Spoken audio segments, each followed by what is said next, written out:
My name is Cassia, also known as Cassia Gold. I'm from Baltimore, Maryland, and I now reside in Atlanta, Georgia. I'm a fashion designer, my unique creations, and a spoken word artist slash poet, and a mental health advocate, now mental health speaker. This video is just a little bit about my story that I want to share with you, to offer you a little bit of encouragement, and also to hopefully raise awareness on mental illness and fight the stigma. Here we go. It was 2005. I was in college at the time, studying at a Bible college in Ohio. Me and my roommates came home for the weekend to Baltimore. At the time, I was experiencing symptoms that I didn't know was actually symptoms. Took my mother's car, took her keys, took her purse in the middle of the night, and I was on a mission. My mission was to save the world. I thought that I was the female Jesus and that I was going to go around healing people.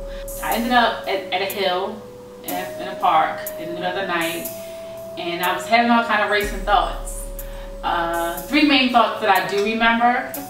I wanted to commit suicide, and I wanted to crash the car. And I wanted to crash the car. I knew that because I thought that my mom was going to die in the car, so I wanted to get rid of it before that happened. Last thought that hit me, which is the voice of reason, the voice that people normally say that I told you so voice. I heard it clearly. It said, "You're not done with fashion yet." I listened. I hopped out of the car.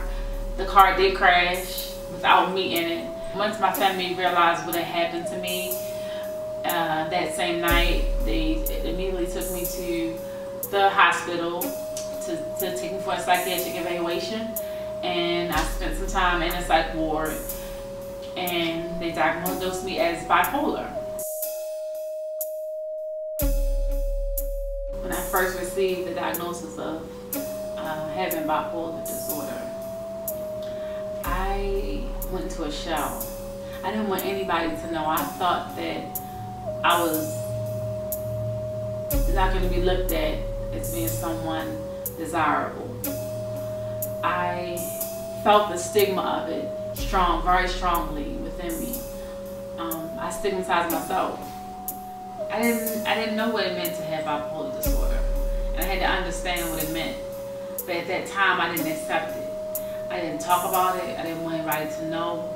I didn't understand. I had heard about it before, but everything that I had heard about it was something negative, something that I didn't want to associate myself with.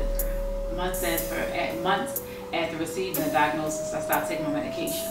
But I felt like I was going to be okay. I felt like I was okay, and I just thought I didn't need it.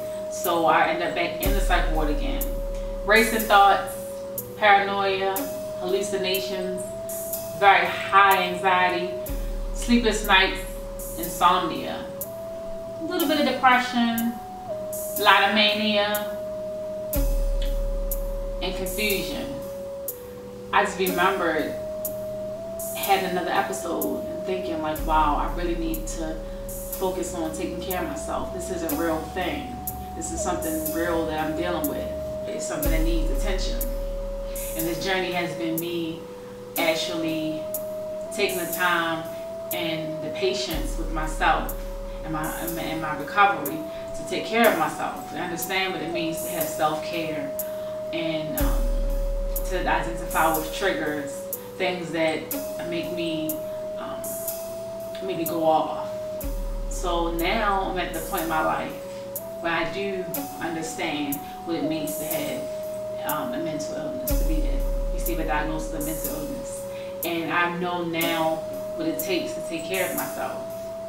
My family has been there for me and has allowed me the time to be able to be strong enough within myself and my story and my recovery to be able to share. And me just exposing myself and me just being open about it right now is me saying that I do accept it. I do understand, and I do have control over this thing. So yes, this is my alchemy. This is my transformation. And it's my story. Through my journey, I've realized that you have to find your own recipe. I believe I found my recipe. I found those things in my life that I need to take care of myself. Having a recipe means me taking my medication as the doctor orders. My recipe is actually me meditating, me seeing my doctors, my psychiatrists, and my therapists as needed. My recipe is me staying away from those triggers, how I cope with it. I have used my artistic endeavors to help me cope. My sewing, I love to sew. I've been sewing for about 20 years now, ever since I've been in high school. I do make clothing and jewelry, and this dress is one of my products.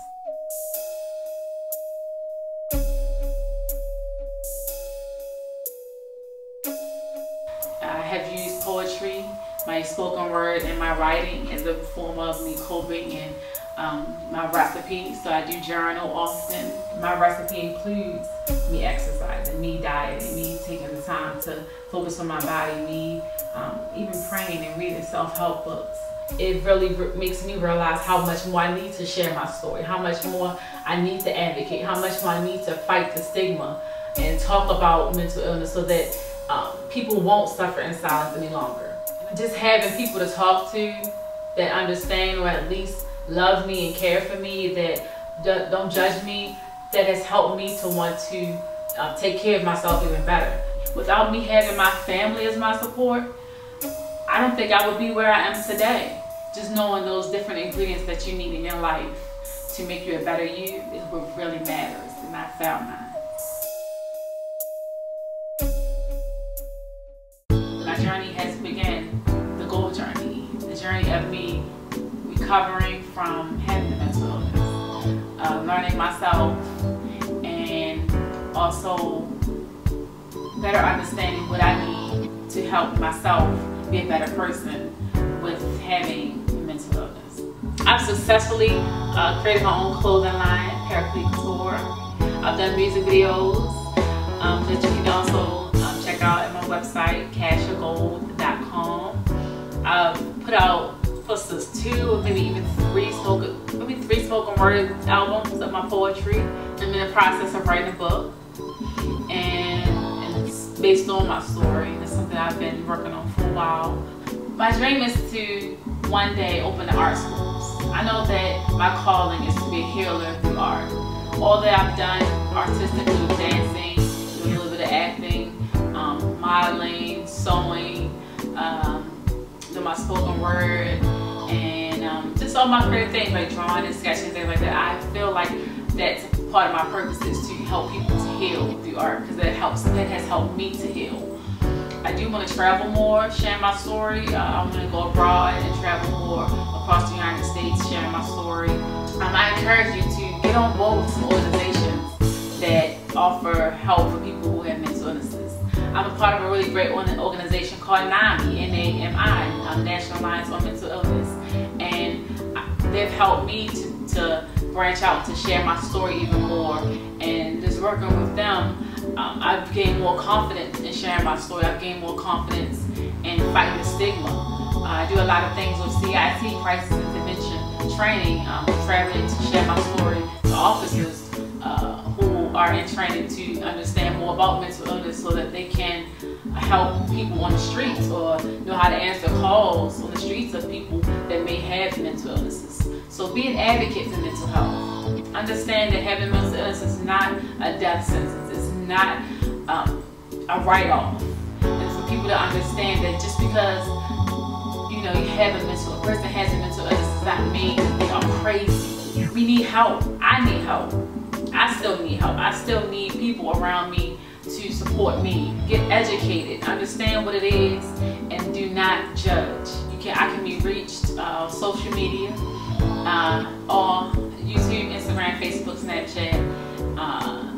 I am Cassia Gold, and my website is CassiaGold.com, and the Gold Journey is my website for my speaking engagements, and and I'm on Instagram also at The Gold Journey, which is me covering about my story and the different things that I've accomplished and different things that I do within the mental health field. I wish everyone the best and know that you're not alone. So thank you for having me. I am Cassia Gold.